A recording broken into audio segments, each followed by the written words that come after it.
Welcome back to Mad Tower Radio, where we only broadcast what no one wants to hear. So if you're looking for the Men in Black outside your window, then you've come to the right place. Enjoy the show.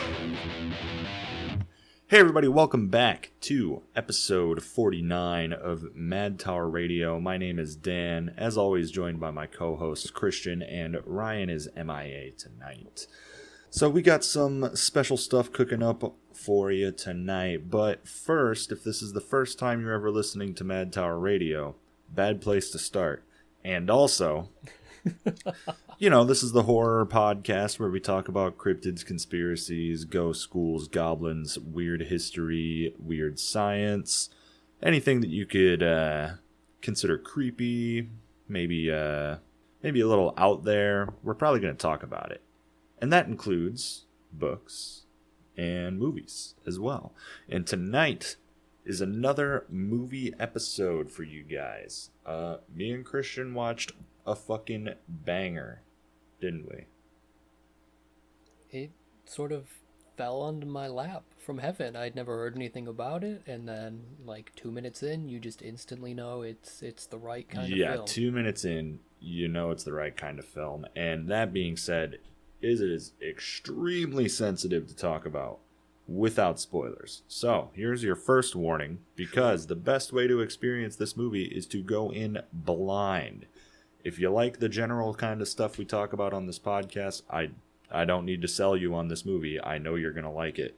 So, if you want that experience and you want to go in completely blind, press pause right now and come back. We'll be waiting for you. Yeah, let's see you in a crisp 2 hours 20.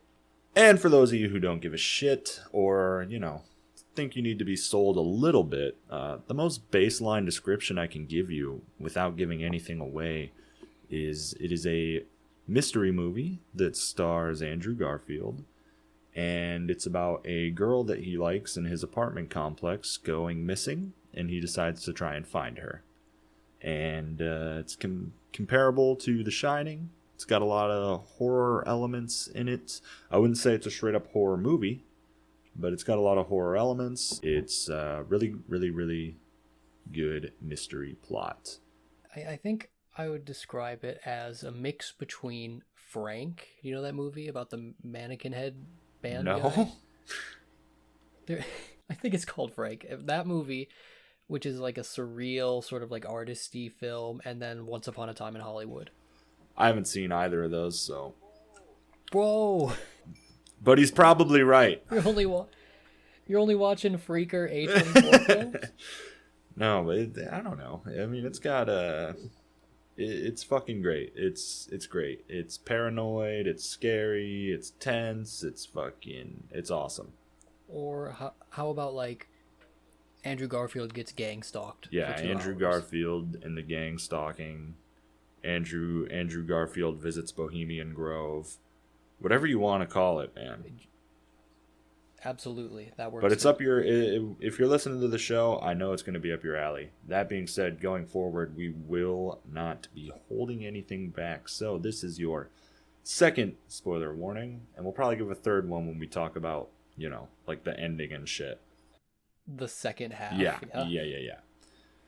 But anyways, Christian, what'd you think of this movie, Under the Silver Lake? I mean, for the people who don't give a crap about spoilers and our returning viewers, I mean, give us a rundown, man. So I thought, at the beginning, it was going to be this X-Files, Castle Rock, see what the quirky underside of California is like. Andrew Garfield's going to run into the dog killer, this mysterious serial killer, and the owl's kiss. Yeah. Murderous vixen. I thought it was going to be a rogues gallery of creepy crawly dudes in California.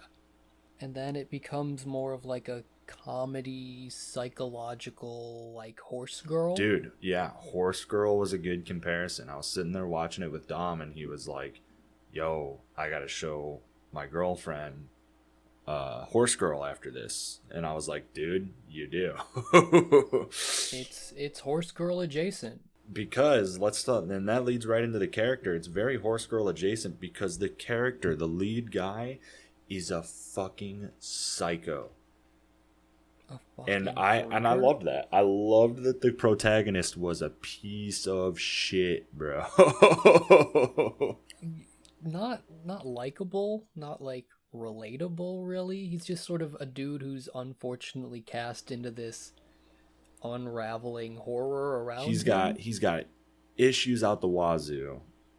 He spends his day, like the first scene you see of him is he walks up to his door, which has like a 5-week-old eviction notice on it, and he just rips it off and goes straight to his balcony to chain smoke cigarettes and perv on blonde girls in his apartment complex. Yeah, to look at girls at the pool. I'm like, man, this guy sucks. And like, you know, his girlfriend comes over, or at least that's who I think she was, because they don't waste time telling you who anybody is, man. Which is another fucked thing. Like, we are inserted, like, we missed the intro to this movie like 15 minutes before the actual like movie rolled. You know what I mean? For a movie that's 2.5 hours, they sure don't waste any time. It's just go. No, go, I didn't. go I didn't know the whole main character. I didn't know the main character's name until I watched it the second time, and only because I read it in the description. And nobody says his fucking name. His character's name is Sam. Yeah, I called him fucking Sigma Garfield the whole time because that's how he acts, dude. Like, he's just this unhinged guy, and like he pervs on girls at this hotel or at his apartment complex. He pervs on girls while his fucking naked girlfriend is laying in the bed. Yeah, like, yeah. He's fucking got the, and I don't just mean perving like he like goes out and likes to sit on his balcony and look at the hot chicks. He's out there with binos staring at the fucking grandma across the balcony from him. Sometimes, like, I thought it was being expressed in this almost ADHD kind of way. Like, he can't help but just, like, focus on... Yeah, you know, like, bodies. Maybe, because, like, yeah, he's kind of a piece of shit, but it's not like he, like, beats these women. It's not like he fucking hurts these women. Like, dude just has a type, I guess. Yeah, he just kind of, like, looks at them, and it's a little weird, and you don't really know what they're trying to go for. At least I didn't understand why every blonde Aryan woman was just like the laser focus of his attention throughout this film. Like any girl on the street, if she was blonde, there would be like a moment of like staring at her and ogling. There's a lot of stuff about blonde women in this movie. It's crazy.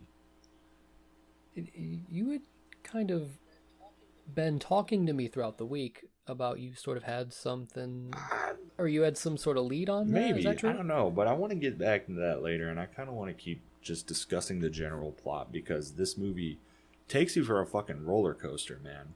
So like he's hanging out at his apartment complex. He's really fixated on this new girl there, Sarah, and he watches her go back to her apartment, and then he fucking bangs his girlfriend, and they talk about his Kurt Cobain poster, and then he goes on with his day, right? And it's like, okay, well, what is he doing? You know, like, they haven't shown us anything.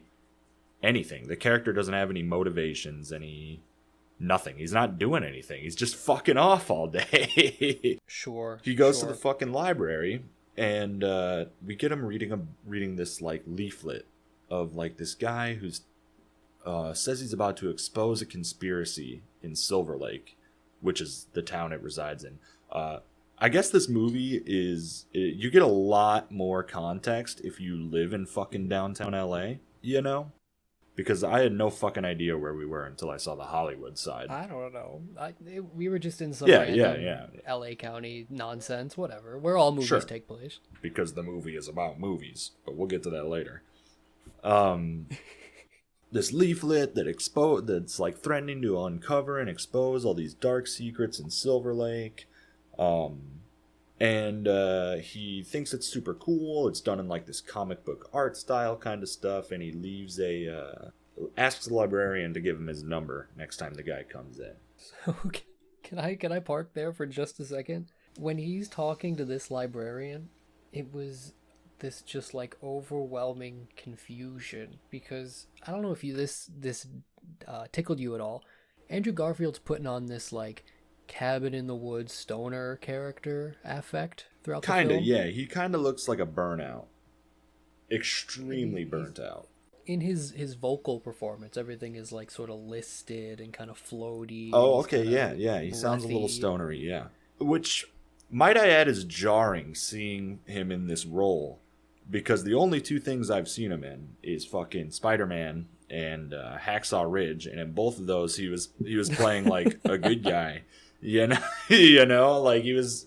I could see that being. But it's not confusing. I just thought it was crazy. I thought it was cool that he was like, yeah, I'm gonna switch it up and just be like this fucking paranoid ass, like taxi driver esque kind of protagonist. I think I've only seen one movie that I've liked Andrew Garfield in. There's something about him as an actor that's not really meshing with me. And after this film, it's still only been one movie. Damn. He's a freaker. He's a weird dude. He was a freaker in this role, man. It was crazy. Exactly. And what made me think about it in this exact moment is that exchange with the librarian where he offers him $5 to give his number to the comic book writer. And the librarian in this also very weird delivery is like, I don't need your $5. Yeah. And the whole movie's delivered that way. It's pretty crazy. It's just like, what's going on here? Yeah, he's really. I thought he was great in this, but I don't have an eye for acting. Well, it's not so much like his performance that I didn't like. It's more like a quirky movie doing quirky things. To what end? To what service is all of this? Oh, it's frantic. I got a theory. Exactly. I also believe this episode is going to be very valuable for me, being a little colder on the film than you are, that being able to chew through some of these things is going to help unravel and sort of make me like it a little bit more. Sure. It's a very long movie, so I want to get through. Yeah, he gets home from the library. He's feeding the neighbor's dog, the girl he was stalking at the pool, Sarah. Her dog's outside. He feeds the dog a treat, and they go inside. She's like, hey, I saw you spying on me earlier. And he's like, no, I wasn't. And they have this whole exchange. She seems a little weird. But everyone in this movie seems a little fucking weird. And so they get stoned together and they're hanging out, and she comes home, or her friends come home, her roommates, you know, and she's like, you know what? I'm going to call it a night. You got to get out of here. And, they go outside together and don't mention to each other the fucking pirate in the living room. They walk through the living room all normal, and there's just a pirate sitting on the couch. And it's not like a real... It's not like Jack Sparrow, but like... No, it's like SpongeBob, it's a guy, Patchy like a guy in a pirate. pinstripe shirt, like a fucking sailor shirt with like an eye patch and a tricorn on. And it's... He's like ripping a bong on the couch. Yeah, and it's just like, who the fuck is that? You know? Well, at first I thought it was like their dealer, maybe like a quirky dealer. Yeah, I could see it as being quirky LA guy. That wouldn't be the wildest thing to see in LA, as a guy rocking a tricorn and eye patch for fashion. But they go outside and there's randomly a fireworks show. You know, like almost whimsical kind of stuff happens in this movie. Before the mystery starts to be a funnel for the plot, you are very much just seeing what feels like disparate scenes and crazy, silly, quirky stuff. Yes, it's crazy, man. It's crazy. He's fucking walking around at night. The guy calls him. The leaflet writer calls him, right? While he's on his way home.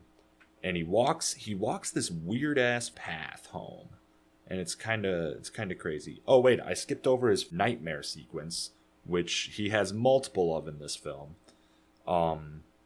Where he walks across the girl he has a crush on, Sarah, feasting on like some dead cop's body, and then like it flies off to the sides and he just wakes up.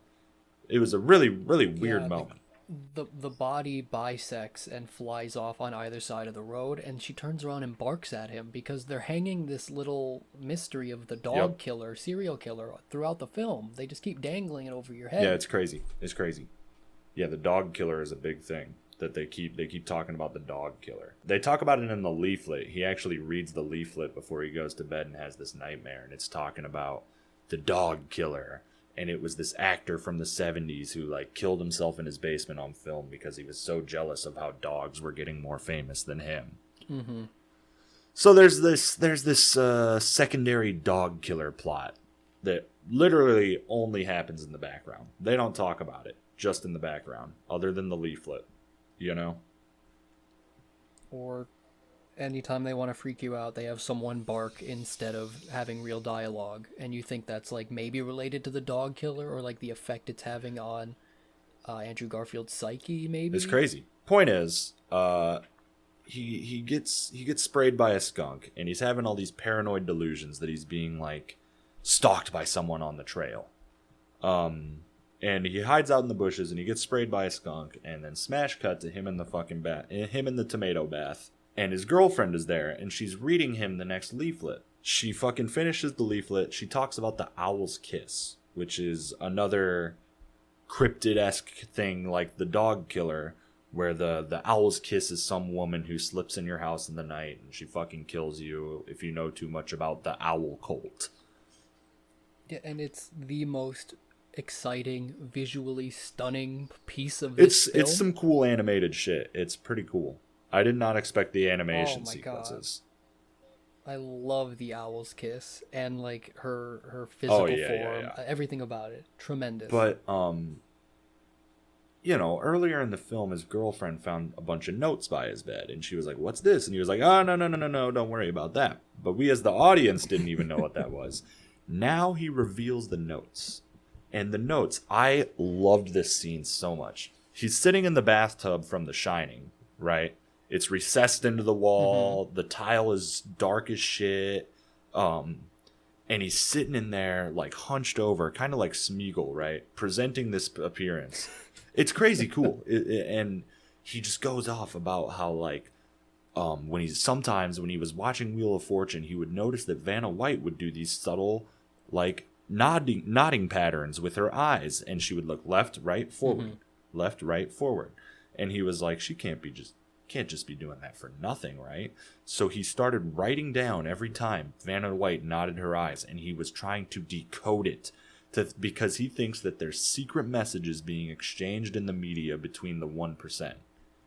He's like, there's no way that all this media is just for us. It only has one purpose, you know. And his girlfriend, and that scene was fucking awesome.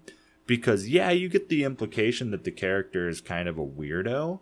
But up until this point, that is when you're like, oh, fuck. That's who our protagonist is. You know? And this is a good, like, half hour into the movie. It's crazy cool. It's deep. I thought it was fucking awesome. This bathtub scene, I will say, was probably my favorite scene for Andrew Garfield. I think the change from this sort of loner, maybe awkward stoner guy into conspiracy theorist, like when he's allowed to vent his fears and frustrations. At first it was like, it's crazy. He becomes a whole new character after this scene. Because like before this, you're just like piece of shit stoner who's a little like paranoid, like what's up with that? And then in this scene he just makes a tinfoil hat and puts it on, and I'm like, this is nuts, man. And this is now the main thoroughfare of the film, is like the decoding, like Dale Gribble-esque. That's from that point on, it is a movie about gang stalking. It is a movie about a conspiracy theories. It's crazy. From that point on, it is a totally different movie. Like if the preceding 30 minutes was a prologue for him to like get nervous, get scared, and then he vomits it out, and now it's out, and he can't put it back in. Yeah. Very good. It's awesome. I thought it was fucking awesome. And from that point on, he starts chasing this conspiracy theory angle. He goes to visit Sarah again, right? Sarah moved out in the middle of the night last night, right? And he's like, nobody just fucking moves out in the middle of the night. Like, what the fuck? And he can't find anyone to give him an explanation. So what does Sigma paranoid Andrew Garfield do? He breaks the fuck in and starts looking around, right? Yeah, no longer is any explanation No. good enough for him. Everything now is either a conspiracy or aiding in that conspiracy. He looks around the room and he knows everyone is in on it. Yeah, he breaks into Sarah's house and he's digging around and he finds a box up in her closet. And it's got some of her personal belongings in it. It's got a picture. It's got 3 Barbie dolls. It's got her vibrator, which this horny motherfucker takes out of the box and fucking sniffs it. Andrew Garfield, you sick fucking freak. Like, it gets to a point in this film where if any quirky, like, shocking choice can be made, they just go ahead and make it. For sure. So, then he hears someone coming back. He throws the box back up in there, keeps the picture, jumps back out the window, only to turn around and see what looks to be a code on the back of the door. 2 diamonds next to each other. Yeah, the hobo code. So he draws that symbol down real quick and watches this other blonde girl who looks identical to Sarah. On my first watch, bro, it was so hard telling all these blonde girls apart, and I think it was on purpose. I'm sure there's some thematic resonance to, like, him objectifying women and they all sort of blur together because they're, you know, the object of his desire, right? For sure. And then he goes and follows this blonde girl and her 3 friends around all day. He follows them. And the people that he's following, they do some wacky shit too. They pull up to a baseball diamond, get out the car, and just stand by the fences and wait around like they're loitering. And then all of a sudden, the fucking scoreboard flashes the numbers 751. And the girls point at it, look at each other, thumbs up, get in the car, and go on their way. And Andrew Garfield's like, what the fuck? You know? This is when the movie popped for me. When the scoreboard and the baseball diamond started flashing in messages, yeah. I was super in. Yeah. He continues just following these girls all day until eventually they pull up to and they seem to be doing nothing. All day they are just driving around. They pull up to a like swan boat rental place, right? Yeah. And they get on the swan boat rentals and they're paddling out to the middle of the lake. And Andrew Garfield's watching. He's watching from the sidelines. He hops in a swan boat. He's following them from a distance. And they take the bag all the way to the other side of the lake, the box with Sarah's stuff in it, hand it off to the fucking pirate. It's not like a subtle drug deal handoff. He, like, comes sprinting out of the woods or something, doesn't he? Yeah. It's deranged. It's crazy because all the wacky stuff, a lot of it happens in, like, broad daylight in front of people, you know, which I also think plays into something. And then he's just like, what the fuck? Keeps following the girls, and eventually they go to a party on some, like, rooftop bar. And I don't know if you noticed this as well, but any scene where he's in a bar, it just has the craziest spatial geography, I guess. Like he's just going to these crazy ass bars, you know? I feel like I recognized that in one of the house parties he goes to, because he's constantly, like, popping into clubs or bars or parties and things like that. And one of them, like, you walked through, like, a church to get into the back of the party. So yeah, I guess I sort of subconsciously started picking that up. Yeah, it was definitely, these bars and stuff were definitely made and shot and built to feel like we're going to another place, if that makes sense. One has a lot of energy of, like, a bunker or something. Yeah, this is the rooftop one, and it's like a 1%er party. You know, It's like a Hollywood hip young 1%er super rich people party. And this is the first time that we see him run into a friend, I guess, who we have no context about. I've never met this guy. He just sees Andrew Garfield and is like, hey, man, you still working? And, dude, it's crazy. That is this Jimmy Simpson from Westworld? It is Westworld guy. Yeah. I love this dude. Me too. I like that guy should be in more stuff. Yeah, and they always have him wearing like a feminine shirt, and Andrew Garfield always comments on it. Like he's like, "Why are you wearing this like woman's blouse?" Yeah, these guys are friends. They make some offhanded comment to each other about work, and then he's like, "Hey, have you seen this girl? Do you know this girl?" Blah blah blah blah blah. Passes him the information he needs. He tells him he follows the fucking blonde girl through the pool, completely clothed, might I add, and he fucking follows her into the locker room, pulls out Sarah's picture. He's like, "Hey, do you know this woman?" And she fucking spits in his face and knees him in the balls and just walks out of the room. That knee to the balls was very wonderfully executed. I rewinded it like 4 times. It was super good. Just a tremendous kick to the dick. Yeah, and, dead end again.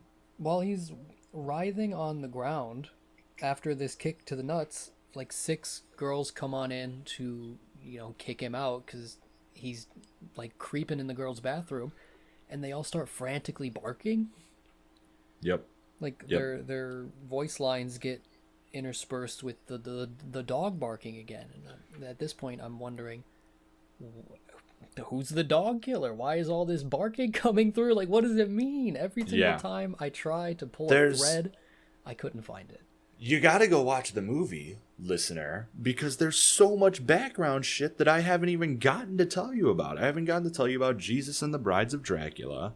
I love Jesus and the Brides of Dracula, dude. We haven't gotten to talk about the dog killer much. Like, there's just so much background stuff that we can't talk about, but is central to the plot. Like, we'd be here for 6 hours if I explained every facet without you watching it. Are the killers and the Brides of Dracula performing at this party? Jesus and the Brides are performing at this party. They're like this Hex Girls-esque, like, power woman goth. No, I mean, maybe sort of goth group. And this movie is trying to intersperse like popular media and counterculture and a lot of like music into its storytelling. Mm-hmm. And it, for me, made it really hard to tell what year this movie was taking place. Mm-hmm. Did you find yourself lost in time watching this movie? A little bit. A little bit. There's a Nirvana poster, so that did something for me. But for the life of me, everyone's dressing like sort of 70s, and there's that sort of retro energy with everything. He loves like old video games. He's always playing like the NES, or he has like old movie posters and old memorabilia around him. So I, for the life of me, thought this movie was taking place in the 70s until he pulled out like an iPhone. Like it's pretty crazy. 2 hours in, and it's a little jarring. Yeah, it's very jarring. Like this scene in the bathroom is one of the most obvious like jars to the face. We gotta rapid fucking fire through the plot though. We're already halfway through and we're still fucking talking about the plot. So he goes to the party. He goes to the comic writer's house.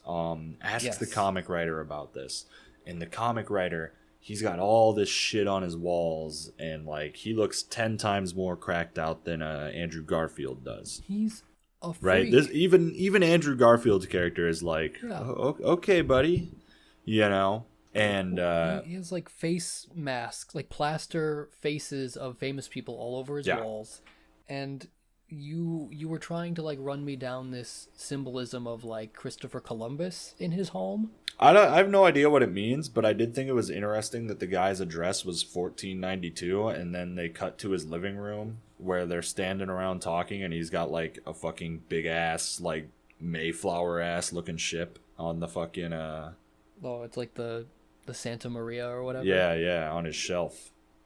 There's tons of shit like that where it's crazy. They're trying to tell you something. They're just trying to fuck with you. What it is. Yeah. And the scene is a really amazing delivery. The comic book writer is like looking at all the plaster faces lining his walls like it's the house of the faceless man in Game of Thrones. Yeah. And he's like, I should get a wife and kids. You know, someone to pass all these faces on to. They're gonna want it, right? Yeah, dude. Just everyone else that he associates with in this movie is also a fucking weirdo. Like, he doesn't have any normal friends that are, like, anchoring him to reality, except maybe his girlfriend, but she's not around enough. Yeah, she gets abandoned pretty And soon. I wouldn't even call her his girlfriend. He fucking cheated on her that night with Sarah. Mm-hmm. Yeah, you know, like, dude does not care. So he has no normal friends to anchor him to reality. The only person that's, like, reality around him is his mom. And she only exists through phone calls sometimes. Twice. Yeah, she's very much just like this voice that calls, and he's kind of like over it. He doesn't want to be like nagged, and she's just very sweet, trying desperately to connect to him, and he's just pushing her away. Yeah. In fact, I think that she is trying so desperately that that it almost sounds like she's trying to appeal to him, or she's worried about him because he has a fucking mental illness. This guy, I think he's actually schizophrenic in the movie. I don't think he's just that big of a piece of shit that he just rides around with a handicap sticker. You know, I think he actually has a handicap sticker because he's schizophrenic. He's some diagnosed ailment. Interesting. It's such like a weird jump around plot that I might have trouble recalling what the fuck happened. So I know after the conversation with the comic book writer. Oh, wait, my bad. At the party last night, one of the brides of Dracula said she was doing a secret solo show and gave him a ticket in the form of a cookie that would grant him entrance. Yes. So before he goes to this, like, drug club party, the conspiracy comic book writer makes sure to show him that he has CRTVs and cameras hooked up all over the joint. He's not going to let anyone get the drop on him in a very Dale Gribble-esque way. Yeah. So just put a pin in that. We'll come back here in a minute. And that I believe he's working on his next comic, and he's a little worried about the Owl's Kiss. Mm-hmm. So he leaves and goes on to the next party because these, like, greasy drug parties are his only contact with people in the world. It's his only, like, anchor to try and gather information on what's happening with Sarah. And because at every single party, he'll see someone that he saw at the last one. So at this first one, he saw some girl that was doing some interpretive fetish dance where everybody popped balloons on her. He sees her at the next party, and that's like, and he just keeps chasing the thread, you know? He talks to his buddy again because he goes to the next party. We're at the next party, right? Mm-hmm. Yeah, they go to the next party, and it's in like this crypt mausoleum looking thing. And does he meet the movie girls there before he goes in? He is associating with these struggling actor women. Yes. Yeah. With these struggling actress women, yeah. And he's talking to them, and he's like, "Oh, are you guys the girls in the movie?" Blah blah blah. Like, just a totally offhanded conversation. And they were like, "All right, well, we're out of here." And they start walking towards this limo, and the door of the limo pops open, and inside the limo you see the fucking pirate, the goddamn pirate guy, the pirate from the living room, the pirate from the lake, and now he's in the limo picking up these two girls. And go ahead. It's not helping Andrew Garfield's mental state at all to keep seeing No. the same recurring cast of characters. Like, you can see in his mind the strings that are like he's mentally putting on the wall of his conspiracy board. And in his mind he's like, no fucking way. Like, he's reacting just like the audience. He's like, no fucking way, man. It's crazy. It does at times feel like he's along the ride with us and is just as confused, just as like trying to build the pieces as we are. But he's just chasing all these threads. His buddy is like, "Yo, I heard that if you play Jesus and the Brides backwards, there's a hidden message in the music." So he's chasing down every lead he can to find Sarah and find out about the Brides of Dracula. And so he leaves that party, and turns out the cookie, you had to take a bite before you came in. It was drugged. But not important. Just felt the need. I thought that was pretty cool. Important, because instead of taking a bite, he eats the whole damn cookie, and then he like greens as soon out. as he starts getting somewhere, he just greens the fuck out or blacks the fuck out, you know. And he goes and vomits after he was really hitting it off and making leads with one of the actor girls. So he blows this chance to get more information. Yep. So he goes back. He goes to meet up with his conspiracy pal, comic book guy, and his, Christian. This is your favorite scene if you want to take it. Are you talking about other Spider-Man alum Topher Grace? No. I'm talking about this movie is just Spider-Man 5. No, when he goes back to comic book guy's house the second time. Oh my god. And it's taped up with police. I wasn't even going to bring up Topher Grace. His shit is not relevant. He has another friend who's also a fucking creep. Oh yeah, Topher's a piece of shit. But after this party, he's like, okay, sort of circling the drain here. I don't have a lot of leads. I'm going to go back and confer with my friend, the comic book guy, because he seems to be, if not in control of the situation, at least like affecting things. Like he's creating these pieces. He's like disseminating them throughout the community. Like it's something that Sam, Andrew Garfield, can interact with. Yeah, it's crazy. It's covered by police tape. Like there's been an incident going on, and he's able to get in there and investigate, and he crawls down into the CRTV bunker and begins like watching the tapes, see if he can find out what happens. And he's scrolling through, and he finds her in the fucking flesh. The Owl's Kiss, this naked from the neck down woman, like ethereally stalking down the hall. I want to add that she is just a normal human being. She's not like some kind of freakishly mutated creature or anything. She's just a naked girl with an owl mask. But the woman they got to fucking play this Owl's Kiss girl was not paid enough, because she looks like a fucking monster the way she moves around. It's did awesome. So much with like her shoulder blades are like cocked back, and she's sort of floating, and it's a tremendous, like if you want to see someone who knows how to fucking walk down a hallway, dude, watch the 10 seconds of the Owl's Kiss, who stalks up the hallway and looks right at the camera, right at Andrew Garfield, and it's presumably dealt with our conspiracy guy. Yep. She is vaguely, is she cannibalistic? Does she eat the people she kills, or like? I think she just kills them with her mouth. Okay, she bites them. I think she's just a biter. Okay, I didn't know if she feasted on them or not, but oh my god, knowing about this conspiracy, far in and we're not even there yet.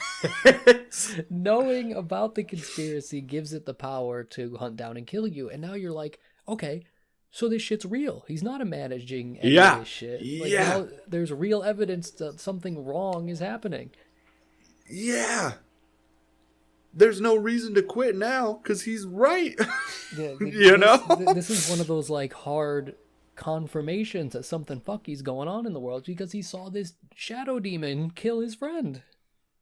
So all the brakes are pulled off now. He is fucking hunting this conspiracy down to the ends of the earth. And we're not going to have time to explain all the fucking plot threads, but basically what happens is that, like, in the background, you got the things like Jesus and the Bride of Dracula. You got, there's this story about this super rich billionaire guy, Jefferson Sevens, who went missing. Just a whole lot of background stories that also play into this. And he chases down the conspiracy. He listens to the Brides of Dracula backwards. He finds the hidden music fucking coded in their shit. He follows the code, and it takes him to like this underground bunker thing. He's checking out the bunker. He's like, dude, it's a bomb shelter.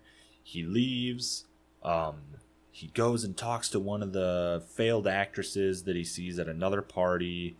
But not before he goes to Jesus and the Brides of Dracula and beats the shit out of him, asking why he put the codes in the song. Why'd you put those messages in there? And he goes, I I didn't write that song. It was anonymously submitted to the band, and they said I need to write it or I'm going to lose the contract. And Andrew Garfield's like, no fucking way, dude. So he goes and talks to one of the actress girls, and he's like, hey, you said that you went to some party, some rich Hollywood party with some guy just called the Songwriter. And she was like, yeah. And he was like, well, will you take me there? And she gives the weirdest reply ever, the weirdest look ever. She looks at him, she's like, okay. Like, she knows what the fuck's gonna happen. You know? I think maybe she possibly misinterprets it. Like, he's saying, hey, can you let me in on this little thing that you've got going on? This little club that's starting to form? You know what I'm saying? Oh, you thought that... Okay, so you thought that she thought that he wanted to join. Yes, I think she misinterpreted it as, hey, I know about this. I don't know if it's a misinterpretation, man. But my interpretation was she was like, yeah, okay, we'll see how that goes. Yeah, like, send him to the fire. He knows too much already. Yeah, fuck him. Well, a part of the inciting bathtub rant is his decision that mass media is puppet mastering everything. Yeah, that's this feeds that. Yeah. So sure enough, she takes him and she drops him off there, and he climbs over this fence, and he's walking to this like geographically impossible location of like it almost looks like an oil painting the way they shoot this scene. It's nuts. Mm-hmm. Like some house that just looks like an absolute castle in the distance, and he walks to it, and he gets there and he checks it out, and he's looking around, and it's nothing except he hears a piano playing. Walks upstairs, it's some old fucking man playing the piano by himself, and he just says, come in. So when he says an old man, I want to preface to you, this is like Sidious level old man, like liver spotted, wrinkly. Yes. Like the Emperor. The Emperor old man. And he's in this ostentatious, like gold-plated, 30 Bond guitars. Villain. Mm-hmm. Like instruments everywhere, like shows of wealth. And he's just playing music. And you're sitting there watching the scene and going, okay, this dude's playing the piano. And the first time your ear picks up the riff for Crazy Train, yeah, you're like, what the fuck? This old man just starts busting out all these classic tunes on the piano, and he reveals to Andrew Garfield that he's the fucking code writer. He's the guy. He's written every popular song from the past like 30 years. He's playing this medley of like Nirvana and Crazy Train. He plays like 40 songs in a row. No, and Andrew Garfield's getting more and more upset as more the Nirvana one was nuts, man, because he's just playing like all these crazy hits. He plays like Foreigner, he plays Ozzy Osbourne, he plays Salt and Pepper, he plays a bunch of shit that everybody knows, and then he just starts playing like Smells Like Teen Spirit. Yeah. And he looks right at Andrew Garfield and he's like, uh-oh, you know this one, don't you? And I'm like, no way, dude. I'm like, this is fucking crazy. And Andrew Garfield's like, who the fuck's paying you to write these songs? And he just pulls out a gat and starts trying to shoot Andrew Garfield. But this is after he's like worked him up to like a fever pitch. He's taunting him and laughing him, and he starts to like cackle maniacally as he goes faster on the keys. If you're listening and you haven't watched it yet, he delivers an absolutely horrifying speech to Andrew Garfield. Go watch it, dude. His influence is yeah, almighty, and through the years, and like every memory you've ever made has been to one of his songs, so he's controlling you. And he feeds Andrew Garfield so much because he's because it calls back to the bathtub scene where he's like, I don't believe you. The old man just goes, good, because the message was never meant for you anyway.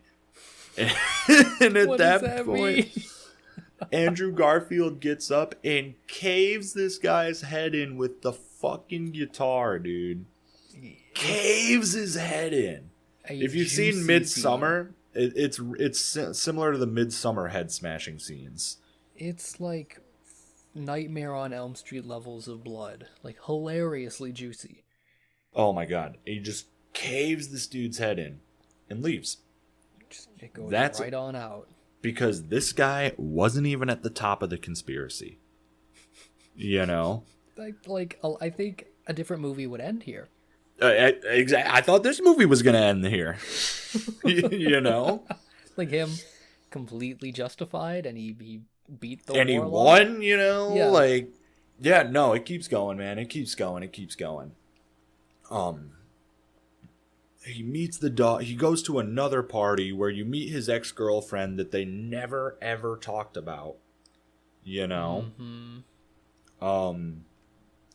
And he meets the daughter of the billionaire that went missing. And they get to making small talk. He says he's been looking for his friend because it confirms on the news report that they found Sarah's shit in the billionaire dad's car, or the billionaire guy's car, which exploded in flames. And he has been reported dead. He was with 3 women. Yep. And so he starts talking to the daughter about this, and she's like, "What do you know?" And so they go off and they're talking about it, and they're out by a lake and they're just hanging out, and they get to talking, and she's like, "Hey, why don't we go swimming? Why don't we go skinny dipping?" And eternally horny Andrew Garfield is like, "Okay." So they swim out to the middle of the lake, and she like grabs him by the shoulders, and she's like, I made it look like we're out here to screw, but I also know that there's some fucking crazy conspiracy involving my dad. Look at this fucking bracelet that I have. I found it in his room. I don't know, like, what are we gonna do?" And then she gets fucking shot by snipers. Yeah, they're out in the middle of the lake, and then, like, shots start hitting the waterfront, and they dive down to try to invade it as, like, a squad of dudes shoot on them. A squad of dudes are just lighting him up with sniper rifles, and he somehow gets away, and he's back in his room, and he's looking at this bracelet, and the bracelet's got the last piece of the cryptic code on it, and he solves it, and the puzzle takes him to Mount Hollywood. These coordinates, he goes out there, he finds it, and it's a hut, and it's this guy and 3 girls swaddled in white cloth. And it was so satisfying that they just told you. He walked into that hut and he got all the fucking answers he could ask for. Mm-hmm. You know? And the conspiracy turns out that these super rich and powerful Hollywood elites are pooling all their money to build these pharaoh-esque, like, ancient tombs underneath LA. And instead of, becoming old men and dying, they believe that it's like they're ascending. This is some cult religion for them. And they bury themselves beneath the earth like pharaohs with their 3 beautiful brides. And they die and they ascend to rich guy heaven together. It was not what I pegged it to be. You're following this mystery thinking it's going to be something like a suicide cult, something like the spaceship's gonna come pick us up type thing. And it just turns out it's like the decadence of Hollywood and this like misbegotten rich people religion. It was a really interesting sort of twist. Yeah, and it turns out that Sarah is down there in one of the tombs. And apparently they stock these tombs up with like a couple years of supplies, 6 months or some shit they said in the movie. And they just live down there till they die. Till they run out of shit and die.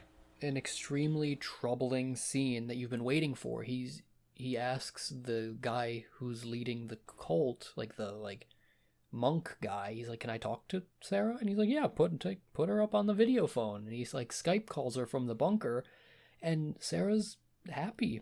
She's down there in the cult commune cave. She knows she can't leave. She is nonchalant about it. She is like, "I don't understand why." She's like, "We hung out once." Yeah, it's very weird that you went to the ends of the earth to uncover this conspiracy for like this girl you kind of were into one time. Yeah. And like, go ahead. She finishes it with, well, I know this is a decision that I can't take back. I'm going to die in this cult, so I'm just going to enjoy it. Like, there's nothing left to be done. Yeah, she's like, well, I'm already sealed down here. Yep. You know? And she seems pretty okay with it. Yeah. Oh, and another angle of the conspiracy was that future generations that uncover their tombs will understand that they were the kings of their time. Yeah, very like... very like... The Kings from New Vegas. Yeah. Very like royalty, like fucking crazy-ass cult. It's another iteration of like the legacy thing that's going on with this movie. Like, people want to have this legacy and influence over people. Yeah. And then after that, you know what they do? They just fucking send him on his way. They're just like, he's like, so that's it? And they're like, do you know how expensive it is to kill people and cover it up? Yeah, like, we just want to do our thing. If you just shut the fuck up and walk out, like, he basically looks at him and says, no one's gonna believe you anyway. And that's the conspiracy truth. Like, if you know the truth and nobody believes you, you might as well not know anything. Well, I think that line was for the audience as well. Sure. You know, and now that we're fucking finished, we can talk about some of the fucking crazy ass shit that was in the background, dude. I mean, we didn't even touch the homeless king. Yeah, there's if you didn't listen to the spoiler warnings, we've still left enough in the dark that it is worth a watch. After hearing all this, I still believe it will be worth your time to go watch it yourself. Oh, if you needed this whole thing, you know, yeah, to sell you, so be it. But the journey that the plot takes through is just maybe 40% of the movie. Yeah. Most of it is like seeing these fucking insane connections that you don't know what it means. Yeah, the other 60% of this is about to be what we're gonna do, and it's talk about all the fucking crazy shit we saw in the background, or all the shit we were able to piece together with just contextual information. Like, mine is, I got that he is a failed actor. That's what he does for work. Oh. Because his first friend he sees is at this ritzy, upscale LA party. Mm-hmm. And it looks like they're just walking around trying to be socialites and fucking, you know, make connections and network at this party. So he looks at his friend and he's like, oh, hey, you working? And he's like, yeah, work, you know? And he calls that guy again. He immediately knows, you know? I would say I maybe somewhat felt that because his home is full of movie memorabilia. Mm-hmm. And he has this one monologue. I think it's with Sarah. It might be his girlfriend, but honestly, I can't tell the difference between the two. And she goes, so what do you do for work? And he's like, work. Like, everybody always cares about what I'm doing for work. And who gives that a was shit with about work? That was with Movie Girl. With the call girl. Yep. And he's very shy to really dive into what he used to do for work. And, you know, that feeds into like that struggling actor day job sort of hustle. So at the end, when he's video calling Sarah says, well, this is the situation I'm in. I just got to make the best of it.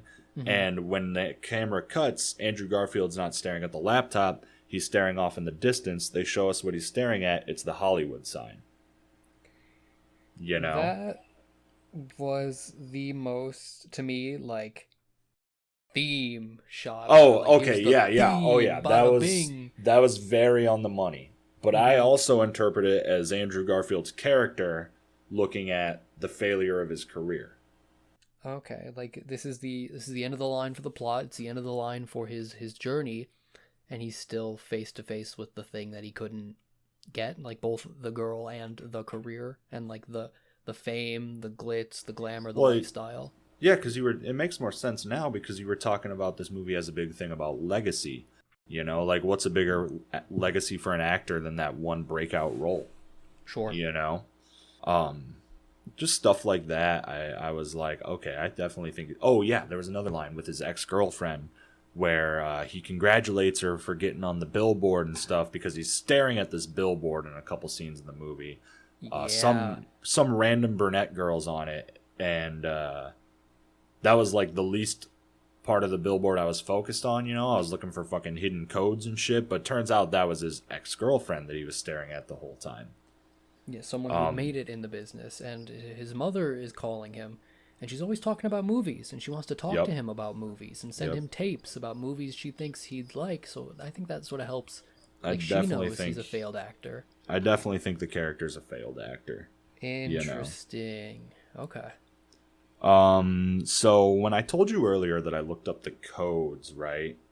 I'm about to blow your fucking mind. I found a WordPress with all the codes. So you know how Sarah has a weird reaction to the fireworks show? Yeah, I guess. Yeah, she looks a little creeped out, a little like she's surprised that there's fireworks, right? Yes. Well, the Morse code, the fireworks have Morse code, and the Morse code translates to dude. "I ascend now." What the fuck? This is the kind of shit that I was waiting to hear. Hold on, it gets better. It gets better. So the whole scavenger hunt, the whole time he's stalking the three girls, right? What they're actually doing is going around and making the final preparations for Sarah to go down into the bunker, because these other three girls that he's following all day are another set of fucking bunker brides. Another trio for someone else? Yeah. So the fucking 751, those are the first three numbers of the address. Oh. On the scoreboard. Right? The billboard, right? You know how the girls stop and stare at the billboard, which initially gets Andrew Garfield to stare at it? Yes. Not on the billboard, but on the black railing for the billboard, there is a little code down there that says E equals EE. Right? E equals EE. Okay.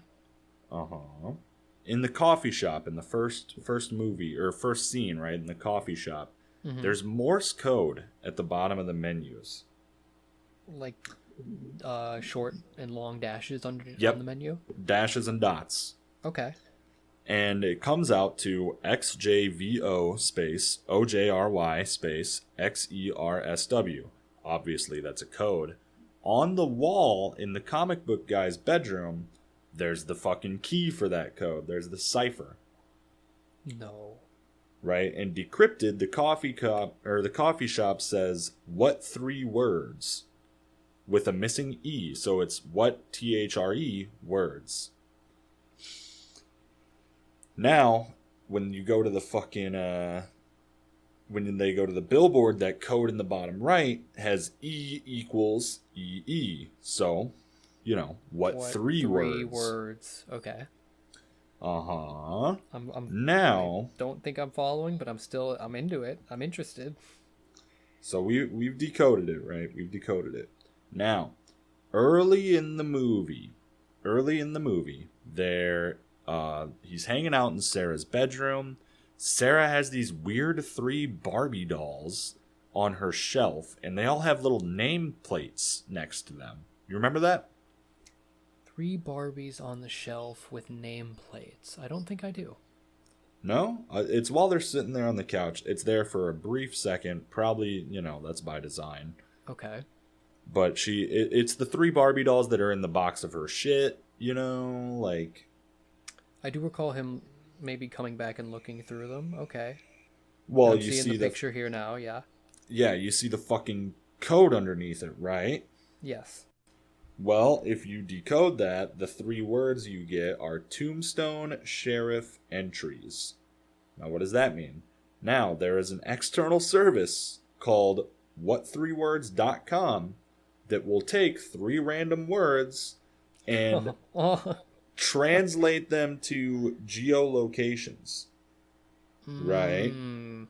Okay. And so 3 Tombstone Sheriff entries was the code that they needed to put into 3 words in order to know where to go for the go ahead. This is locating the This bunker? is locating the bunker, yeah. Okay. It's fucking nuts. I'll send you the WordPress right now so we can put it in the description. Yeah. There is a poster on the wall about the article saying Marilyn Monroe's dead, implying that she was also a bunker bride. Oh no, not Arthur Miller's wife, Marilyn Monroe. What the fuck? Yeah. All right, I'm digging through now. I'm digging through the Word doc. So what do you think about the dog killer? It's hard to figure out. It felt like a dangling mystery that had never really revealed itself to me. I never landed it. It's hard because the obvious answer is that, like, okay, yeah, he's the dog killer. You know? Who? But I Andrew don't... Garfield? Yeah. I don't think he is. In some ways, yeah. I thought they were leading to that, like, frantic, like, unreliable narrator is actually the killer type thing, but I don't think it led me to believe that. I mean, if you... this might be a stretch. This might be a big stretch, but I noticed it. But if you ignore the B and read it in like a little bit of a Walking Dead style, you know, you can kind of see we are the dog killer. Sure. You know? So I thought maybe it was trying to... Like all the bunker girls are taking part in it? Maybe it's just like a society as a whole, you know, is what they're trying to say. That like we created the breeding grounds for the dog killer. Okay. You know, because I also ultimately think the dog killer is the 1%, or like the Hollywood elites, the people at the top of this conspiracy. I think everyone's like everything is pointing to like that same thing. The Hollywood elite, like the rich, the 1% evil type stuff. Well, and it's because the homeless king compares them to coyotes. Yes, he calls the rich, yeah. And what are coyotes but not the most notorious dog killers in real life? God damn it. You know what I mean? You know what I mean? He's making some sense around here. Yeah, so when I put that together, I was like, well, I don't know. Is Andrew Garfield's character the dog killer? Or, the dog killer. I have a dead end that I thought that the call girl was the owl's kiss.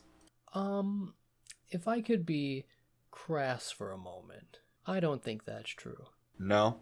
I spent a lot of time examining her figure, and it did not match the figure of the owl's kiss.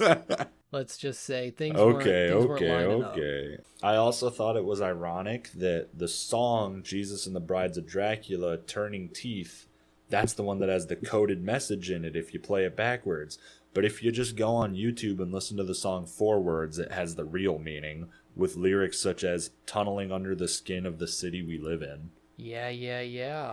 You know? He writes out all the lyrics at one point and tries to, like, decode the lyrics, and I saw that. Uh-huh. Are we even gonna talk about the magazine cover of The Dead Girl that completely matches shot for shot? That was awesome. That was cool. Part? I mean, they led the horse all the way to water on that one. Fucking NPC brain Dom figured that out.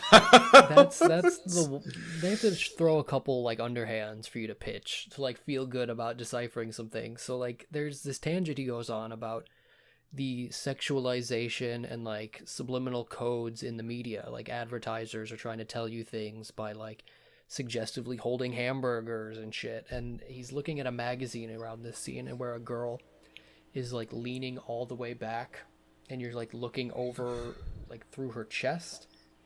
And that exact pose is hit by the skinny dipping rich celebrity daughter when she's shot. When she gets shot, she dies in the exact same pose as that magazine, and Andrew Garfield's like, oh fuck. Mm-hmm. He like this sort of predestined like conspiracy fate like wraps around him when he sees that.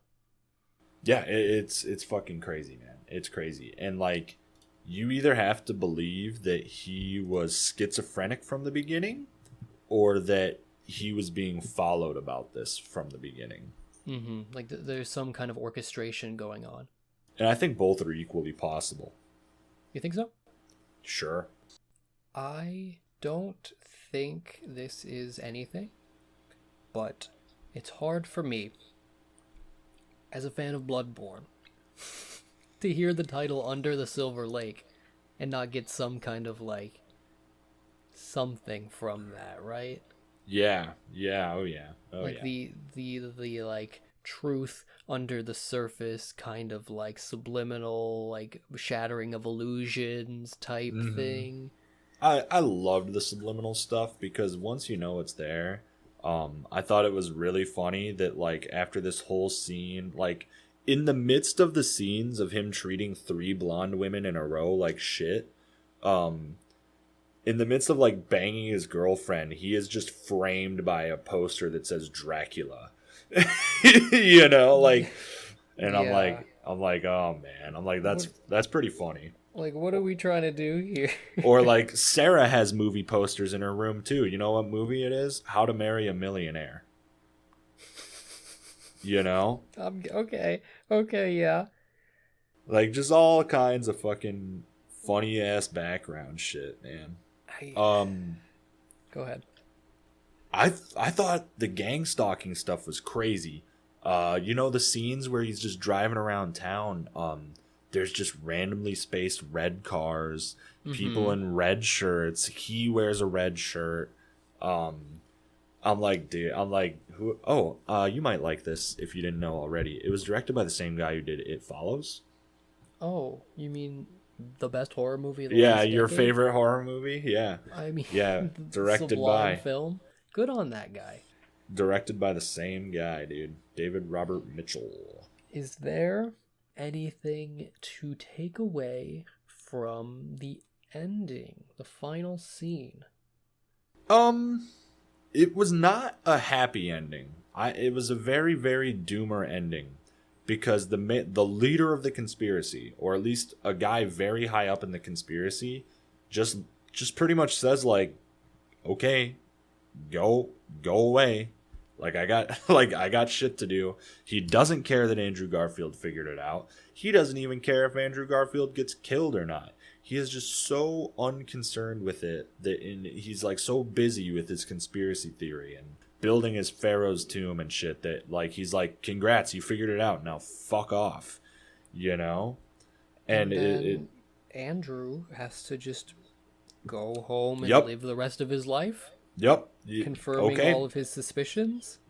Yeah, I mean, the first thing he does when he gets home is like he's sitting down in his room like he's gonna kill himself. I You sort know? of thought that was going to happen. Yeah, and he doesn't, but yeah, it was a very bleak ending where it was just like he didn't like he learned everything, he got the answers that he wanted, but he can't do anything with them. You know, and so what does he do? He goes right back to just fucking chasing blonde girls. It gave me notes of some of the things I really like in good horror films, where like the protagonist survives but is now just changed, and you have to see that like they'll never really be okay or normal based on the events of the film. Yeah, he can't even go back to being a conspiracy theorist. You know, like he solved the puzzle. What else is there? Like he solved the puzzle and then like can't do anything. You know, what's he gonna do about it? I feel like they somewhat address that in the final scene. He ends up hooking up with his older neighbor woman who has a lot of birds around her house, and the parrot is like shooting off nonsense, like gibberish garbage, right? Yeah. And someone, I don't know if she asks or if he thinks to himself, like, what does that mean? And you start to think, oh, did that bird like hear something and it's gonna drop the final bomb before the movie ends? And like you're gonna end up like cracking the code based on this thing that this parrot's repeating, and Yep. it's just gibberish. And he acknowledges that it's just gibberish. Like he can't even like pretend to build a web of unrelated, like he can't even like spin this web of conspiracy anymore. Yeah. Yeah, he can't even theorize about it. He's just like, whatever. Yeah, It's a very doomer ending where he's just like, guess that's the way the world works, huh? like the elite one. They have all this power and influence, and I just am here. Yep. And yeah, I very much think that's the message. I mean, it wasn't a great message. It's very sad, but it's like, yeah, Sometimes that's the message you get. We're never going to get to do anything about all the people that were taken advantage of in fucking in Hollywood, you know? We're not going to be able to save everyone. We're not going to be able to help everyone. And the rich and powerful are just going to fuck you down every chance they get, man. And knowing about it does not make you And immune. knowing about, yeah, bro, we done knew. I mean, in certain instances, such as the owl's kiss, knowing about it actually endangers you more. I thought 100% that the billionaire's name is Jefferson Sevens, and I was like, dude, you missed the perfect opportunity to anagram Jeffrey Epstein. Maybe it's not as fucking grand and weird as fucking Pharaoh's tombs underneath, but like, yeah, there's definitely shit in this same vein happening right now, brother. And I didn't need a grand web of lies to figure it out. This felt like a granola bag of like a snack pack of fun conspiracy. You can take away anything you want from it, man. Like, you get to decode hidden radio messages. You have like subliminal stories in the media. You've got like ciphers and gang stalking and elite interference. It's like this whole mix of classic conspiracy ideas. There's a million different angles. If you wanted to make this, you could make this just an incel movie and focus just on how Andrew Garfield treats women in this movie and probably have just as great of an experience fucking trying to sort through everything.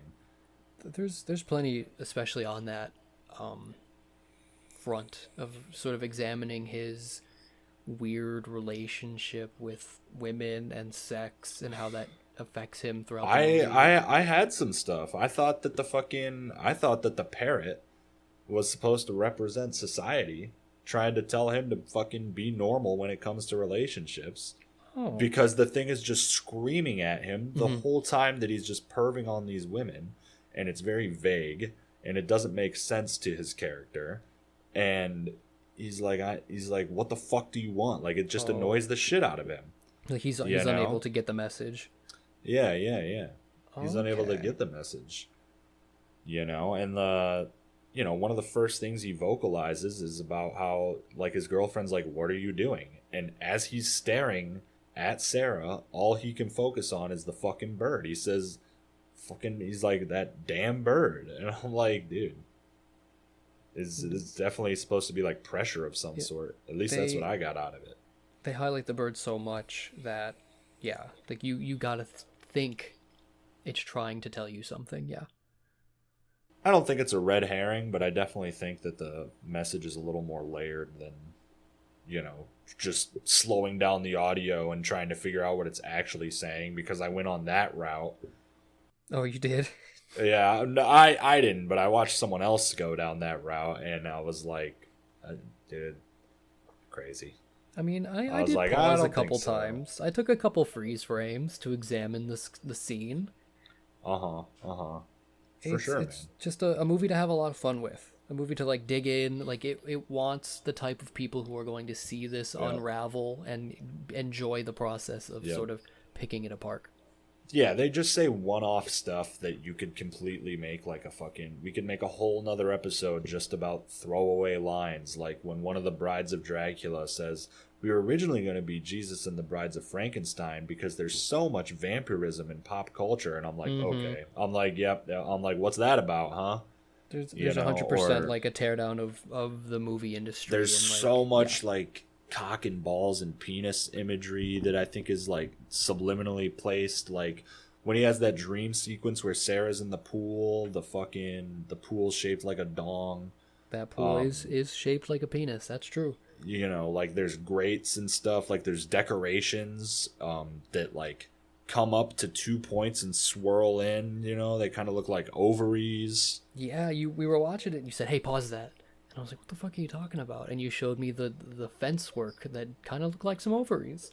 Yeah, just like all, because there's a scene where they go down the rabbit hole on just like that basic ass entry level subliminal messaging that they teach you about in psychology class. So if you fucking look for it, it's all over there too.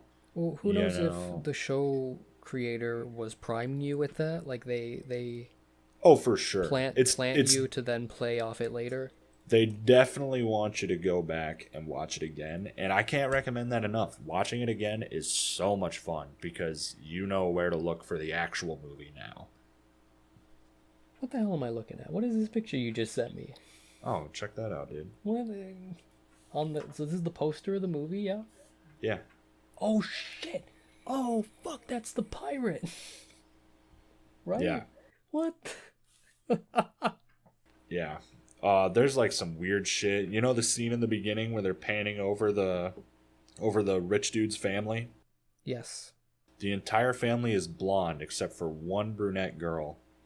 And the one brunette girl there looks like she's lobotomized. Oh no, not like a weird elites like Kennedy thing. And then there's a scene where Andrew Garfield goes out of his way to beat the shit out of a blonde child.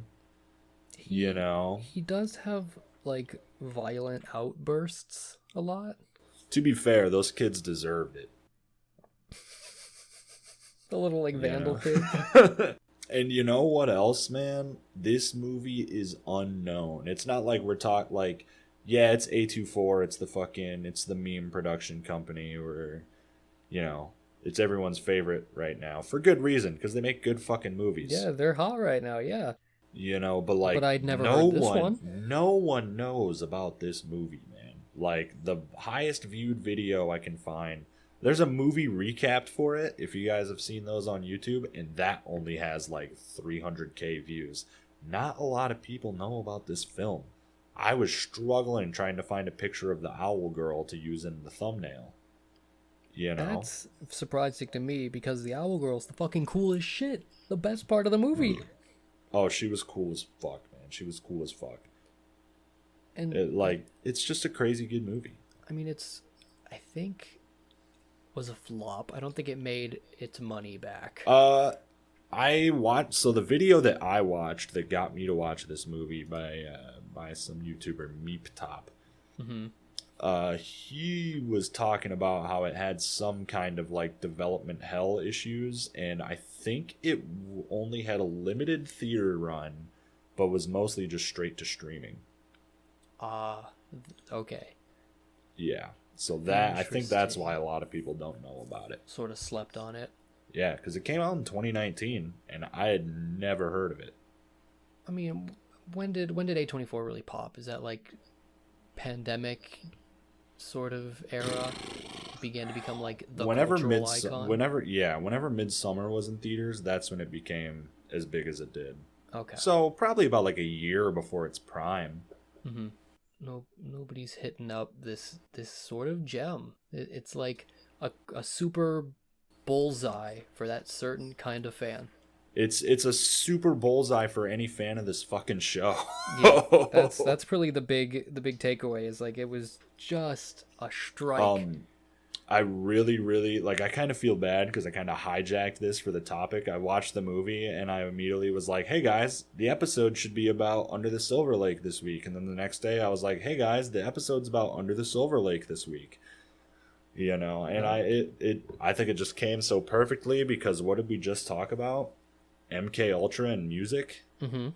You know, like sometimes you gotta swerve. And I think it was very appropriate. I think we were hitting it while we were both hot on it, while we just watched it like within 48 hours. And movie episodes are fun. We know you guys like them. Come on. Yeah. Also, I didn't have my topic ready, so I was super happy to pivot. I had just gotten back from a vacation, so you know. Yeah. Also, Thanksgiving, dog. Dude. The green guy. You know the green guy wearing the fucking Power Ranger ass shirt. The green guy wearing the Power Ranger shirt. With like all the animals on them. Yes, the animal shirt at the beginning of the movie. Yes, that is a code. If you take the first letter of each animal, it's Beware the Dog Killer. Come on. Okay, so let's see here. It's just Beware Dog Killer. Beware Dog Killer. That's fucked. The Dog Killer to me is the best of like the hidden gems, because it was the most like tantalizing, and it was allowed like these sort of subtleties that some of the other things were a little more upfront in your face about. That's the Dog Killer shit is what I'm going to be digging into on the second watch. Yeah, and it's earned a second watch. Yeah, give it that second watch. It deserves it. It's fucking crazy. Mm-hmm. It deserves a first and second watch from you, the audience. You're gonna love it. We know you're gonna love it. And so, if you want to tell us about your dog killer conspiracy, you can do it in the comments of this video. You can hit us up at supermadtower@gmail.com. You can hit us up on Twitter and Instagram at madtowerradio. If you're listening on Spotify, hit 5 stars. If you're listening on YouTube, hit sub, hit like, all that good stuff. And we'll be back in about 2 weeks. Christian, you got anything? Hey, beware the dog killer. A frequency beyond space and time. This has been Mad Tower Radio. It is Mad Tower Radio.